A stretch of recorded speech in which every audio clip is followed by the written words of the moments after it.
Pamahalaang panlalawigan ng Bulacan sa pamamagitan ng Provincial History, Arts, Culture and Tourism Office o PHACTO ang Batchoy Halina Restaurant Cooking Demo 5.0 bilang pakikiisa sa ika-141 anibersaryo ng kapanganakan ni Ancestor Brigida Halili de Guzman na kapatid ng dating gobernador ng Bulacan na si Governor Fortunato Halili. Ang Batchoy ng Halina Restaurant ay isang pamanang pagkain mula sa bayan ng Bocaue na sinimula ni Brigida Halili de Guzman upang ipatikim sa bawat Bulakenyo ang natatanging lasa nito.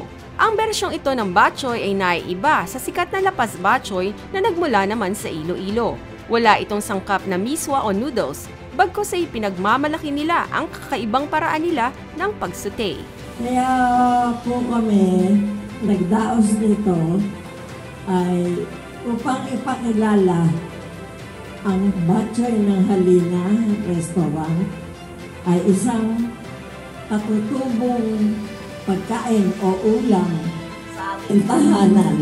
Sa harap ng mga panauhin, ibinahagi ni de Guzman ang tradisyonal na paraan ng paghahanda ng naturang putahe na kinabibilangan ng maingat na pagpili ng sangkap at ang tamang proseso ng pagluluto upang mapanatili ang orihinal na lasa nito.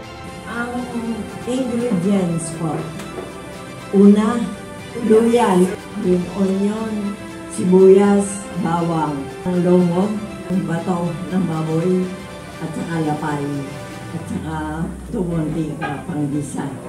Ito po, dugo. Ang sabaw sinaing po, yung pangalawang hugas, yun po ang sinasabaw sa Batchoy. Ang Batchoy po namin, wala pong noodle or any miswa or sotanghon. Wala po. Just plain lomo, yung tenderloin na may dugo.